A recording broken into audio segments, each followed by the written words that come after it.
On today's episode, I'm talking with Dr. Charlotte Meier, a chiropractor and acupuncturist, about the similarities and differences between acupuncture and dry needling, and also comparing and contrasting Eastern versus Western philosophy of medicine and how they're similar and how they're different. I hope you get a lot out of this episode, and if you do, please subscribe to our podcast so you get notified of our future episodes. You're listening to the St. Louis Pain Expert Podcast with Dr. Dave Candy, St. Louis's leading expert in chronic pain relief.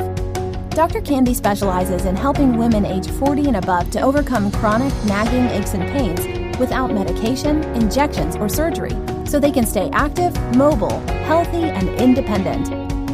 Whether you're suffering from pain yourself or know someone who is, pain's a universal experience that affects us all, but that doesn't mean you have to suffer. Knowledge is power, and having the right information can help you or someone you love get on the road to recovery. On the St. Louis Pain Expert Podcast, Dr. Candy talks with other pain experts from around the world to give you the information you need to recover, the peace of mind of knowing that you're not alone, and the hope that lasting relief from chronic pain is possible, and it doesn't require relying on pills, injections, or surgery in order to do so. So sit back, relax, and open your ears, mind, and heart, and let the healing begin. Welcome to the St. Louis Pain Expert Podcast. I'm your host, Dr. Dave Candy. I have with me here today Dr. Charlotte Meier, owner of Integrative Chiropractic right here in St. Louis. And she is, her practice name says it all. She is a blend of East and West. One day she's quoting scientific articles, and the next day, she's talking about inner spirit animals. So she's really got a good blend of Eastern and Western medicine. And we're also going to be talking about some of the differences between dry needling, which is a Western medicine technique that I use, and acupuncture, which originated in Eastern medicine, and how they're similar and how they're actually pretty quite different. So welcome, Charlotte. Thanks a lot for joining me. Thanks so much for having me, Dave. I really appreciate it. So can you tell me, first of all, what are some of the common things that people come to you for when they're seeking out acupuncture? Sure. I would say the most common things that people come in for acupuncture specifically, it's usually like mental stress, anxiety, depression. I've been seeing a lot of females for fertility concerns. And then sometimes I do get the pain aspect of it too. So people with sciatica or just muscle aches, joint aches. I recently started a case with someone who she had a stroke. And so we've been working on more neurology-based acupuncture as well. So it's been kind of a fascinating blend, which is one of the reasons why I love acupuncture, because it can go as deep as the practitioner is willing to go. So, yeah. Well, can you describe how you kind of got into acupuncture in the first place? Sure. So it all kind of started when I was in chiropractic school. I really was drawn towards the specialized techniques, one in particular, applied kinesiology. And applied kinesiology is based on manual muscle testing, muscle organ relationships, even the relationships between the body and emotions, right? And the spiritual stuff too, when you really get into it. And there were certain manual muscle techniques that involved acupuncture meridians and acupuncture points. That was my first introduction to it, is just the basic, like, here are some points to manual muscle test. And I was so fascinated by that I really wanted to dive deeper into acupuncture. So I did additional study, did additional board examinations for it, because I just felt like there was so much more that I didn't know. And so when I got into the world of acupuncture, that's when I started learning about the different meridian systems, the different aspects of just how everything translates. So that's like the biggest thing with acupuncture, I guess, is the points each translate into something specific, which then also has a layer underneath, which then has a layer underneath that. So like I mentioned before, as you dive deeper as a practitioner into your study of acupuncture, you learn more and more about each specific point on these meridians, and that helps you address certain concerns with each individual. And for someone who may be completely new or unfamiliar with acupuncture, can you describe kind of briefly how it works or the theory behind it, and what are these meridians and acupuncture points that you're mentioning? Sure. So the scientific theory behind acupuncture, right, when we get to the nuts and bolts, is that these tiny little needles are applied just below the surface of the skin. And just below the surface of the skin is the fascial layer. The fascial layer contains thousands and thousands of neurons. And these neurons send signals to the brain, which then activate and light up the brain and tell the brain that this area is being stimulated.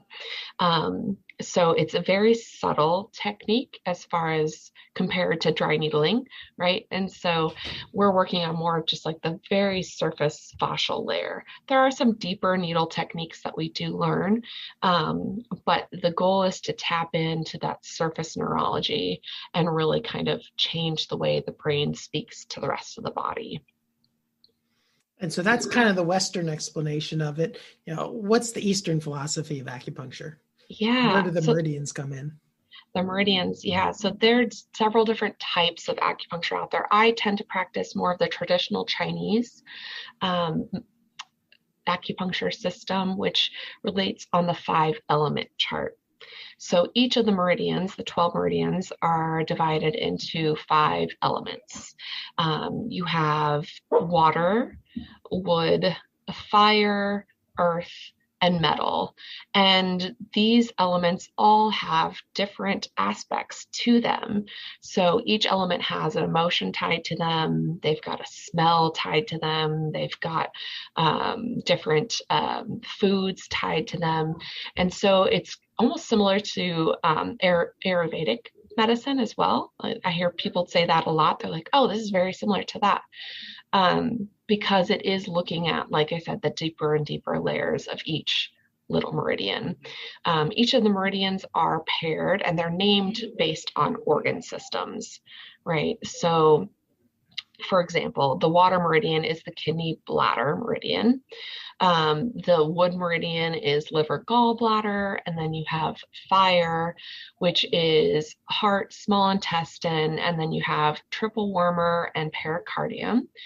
The earth meridian is the spleen and stomach, and then the metal meridian is lung and large intestine. And then each of those is also divided between the yin elements, which is more of the feminine, right? And then the yang, which is more of the masculine. So lots of layers.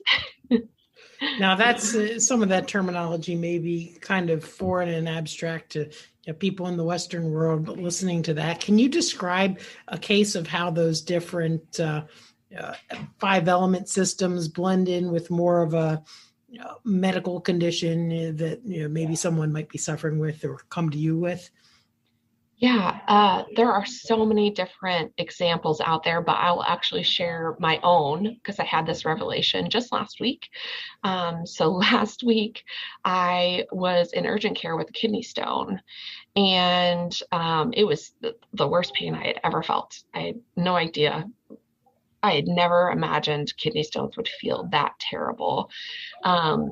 So, based off of that, I was told, kidney stones are usually because you're dehydrated, you eat too many leafy greens, you have too much salt in your diet, you eat too much sugar in your diet. And I'm thinking to myself, not a lot of these things I do other than leafy greens, right? So I'm pretty hydrated and everything else. So I took that, I guess, medical explanation of kidney stones and then tried to look at it from more of the Eastern philosophy. And spiritually, kidney stones are thought to be undissolved anger. And anger is related to the wood meridian, which is liver gallbladder. So on the 5-element chart, liver gallbladder comes just after kidney bladder, which is the water meridian. And because I had so much anger built up in my wood meridian, it basically was blocking my kidney and bladder from flowing, right? So that water could not flow. And once that stone was released, the energy then was released and able to flow. And so I guess when I looked at it that way, it made sense to me that no wonder I had felt so much stagnation in my body that I couldn't actually resolve. I didn't realize it was there for a long, long time. But once that kidney stone released out of my body, it was like everything in my energy field just felt more free flowing. So that's when like I said, I took more of that aspect and transitioned it to something that made more sense in my mind, which was Eastern medicine. Okay. Now, some of the things you mentioned earlier about, acupuncture being, right underneath the surface of the skin, that would be kind of a good segue into some of the differences between acupuncture and dry needling, which the most common question I get about dry needling is it like acupuncture? And, the tool is, pretty much the same thing. It's a very, very thin, solid needle. There's no medicine in it, and it goes in through the skin. But that's kind of where a lot of the similarities break down. Like, for example, one of the things that you mentioned is that the acupuncture needles go in right underneath the skin. They've done studies mapping out common trigger points and common acupuncture points, and they do tend to line up over top of each other pretty closely. I think 97, 98% match if you look topically, but the dry needling goes down significantly deeper into the muscle belly, sometimes even down to the bone, versus you said, how deep do you put the acupuncture needles? Oh gosh, they're just barely in the skin. Sometimes I do go a little bit deeper into more of the muscle tissue, but for traditional Chinese medicine, they're meant to be on the surface of the skin. So very, very shallow needling. And then, from what I understand from other people who have had and who practice acupuncture, you place the needles along the lines of some of the meridians. Yes. So most of the time, there are extraordinary meridians too, but most of the time I'm focusing on the 12 acupuncture meridians that are mapped out across the body. And I'm using specific points, and there are specific measurements that we use to find those points. So sometimes they do, like you said, they do align with a person's trigger point on that meridian. Other times it's not even close to it. It could be down on the foot, but they have neck pain, right? So it may not even be in the same region at all, but we're still trying to make the same effect happen in those areas. And when you place the needles along the line of a meridian, what is the intended effect of that? Right. So the meridians are thought to hold energy, or qi, is what they would call it. And so when you are effectively placing needles along the meridian, you are encouraging energy flow. So you're encouraging the meridian systems to basically complete the circuit and help the energy flow. I once had a teacher explain it to me, and it was like, it's as if you're trying to plug in two pairs of Christmas lights, but you have a pane of glass between them, right? There's a block there and you can't connect them, so the light can't turn on. And the goal is basically, once that needle is placed, it shatters the glass, so then those connections can be made. And then the lights flow and the lights turn on. And so everything is now activated. So it's just a very different mindset, whereas I know dry needling is pretty different as far as you're focusing more on releasing the actual trigger point, in my understanding. Yeah, the needles go down into the muscle belly, and basically a trigger point is a place where the muscle has become essentially knotted up, for the lack of a better descriptive word. The muscle is contracted and basically can't let go. It actually takes energy to make a muscle relax. And when the muscle is contracted, it cuts off blood flow to the muscle, which means it can't produce the energy that it needs to relax. So that kind of becomes a vicious cycle where that muscle just gets stuck in this hypercontracted state. And the more contracted it gets, the more blood flow it cuts off. The more blood flow it cuts off, the more contracted it gets. And you start to build up chemicals in that area that happen when you try to produce energy without blood flow and oxygen. So what dry needling does is it basically activates a spinal reflex that makes that muscle relax and kind of resets the muscle to its normal resting tone. Yeah, I love that thought process. And like you said, some of our techniques, they do go a little bit deeper than surface level. But the philosophy behind traditional acupuncture is it's quite different. We're focusing more on the energy meridian systems like that are flowing throughout the body versus one specific point. So your technique doesn't always end up on a meridian at all, from my understanding. Correct. And in fact, there are published charts of, common trigger points, but really when you're practicing it, you don't go to like a pre-measured spot where you mentioned you have different ways of measuring where the exact acupuncture point is. In dry needling, it's all really done through palpation. And so the trigger point on one person may be in a slightly different area than it might be for the same muscle in a different person. And that's all really done through just palpation skills. Yeah, I love that. There is, I will say there is a technique that I use quite often, and it's called Circle the Dragon technique. And it's basically, we use palpation more as our guide, and we go toward an area of an acute injury, and we place needles around that area of injury. Circling the dragon then helps bring fresh oxygen and blood flow to that area to then produce the effect that we're looking for, right? To help heal, to help generate energy in that spot. So it's a similar mindset to dry needling. Again, we're still probably staying more surface level than the deeper needling, but the thought of bringing the blood and the oxygen to the area is still the main purpose. And that kind of brings up about another common difference is that usually you have more than one needle placed at one time. Is that correct? Most of the time, yes. However, the more I learn about acupuncture, it's always less is more. And I've read about masters that are able to effectively treat conditions with one needle. That is my goal, is to get to that point. Right now I use quite a few needles in different areas. And when we first learn about it, it's because we're working on toning certain points and sedating certain points. So increasing the energy and decreasing the energy of certain points along that meridian to help balance the flow.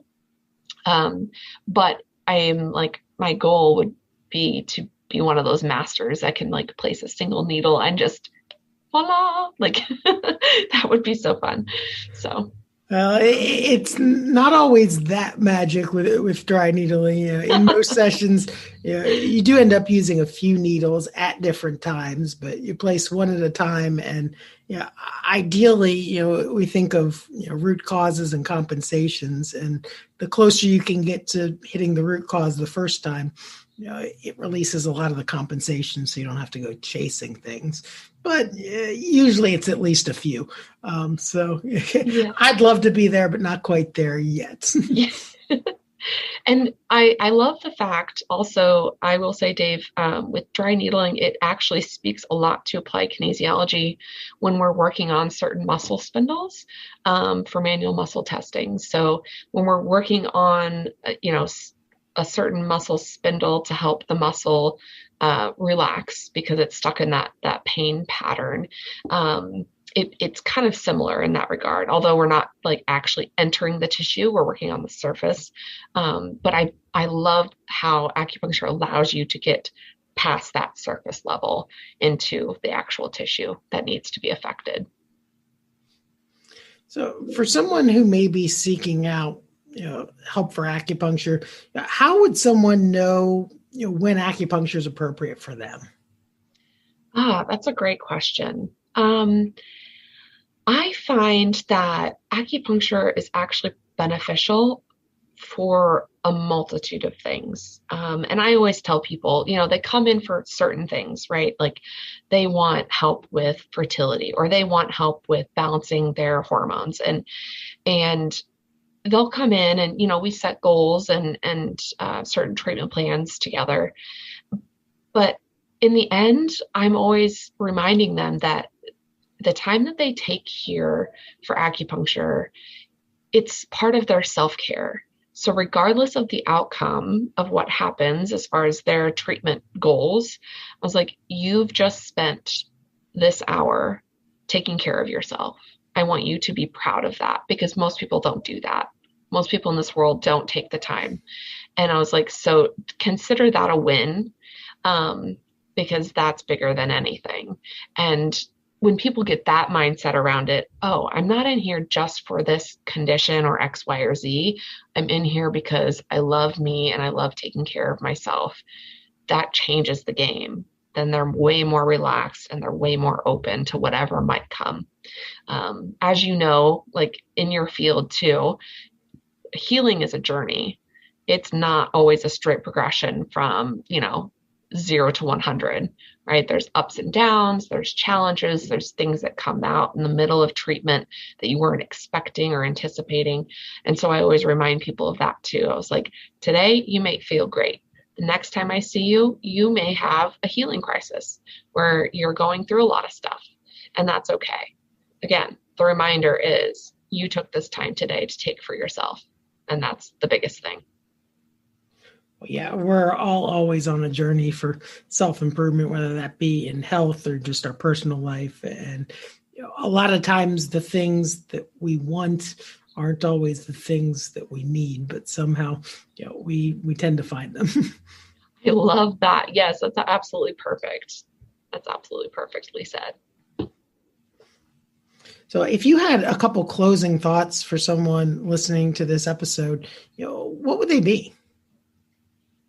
Closing thoughts. So I would say, and I mentioned this too before this podcast, that I see people that do dry needling and acupuncture because they see the benefit of both, right? Like I am not trained in dry needling.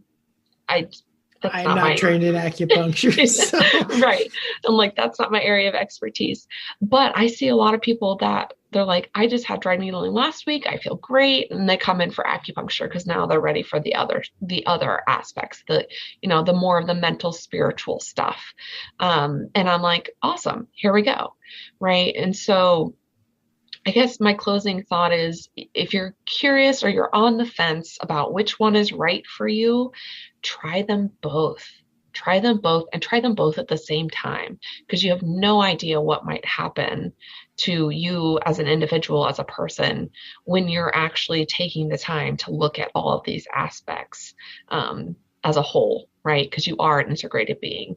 And so when you're trying all these different things, give it a shot. Why not? I mean, it's not going to make any harm toward you. And that's one of the beautiful things that I love about acupuncture. It's like everything that I'm doing here is it's not going to harm you in any way. Well, thank you so much for taking the time to share your information with us today. If there's someone listening to this who wanted to get in touch with you, how would they reach you?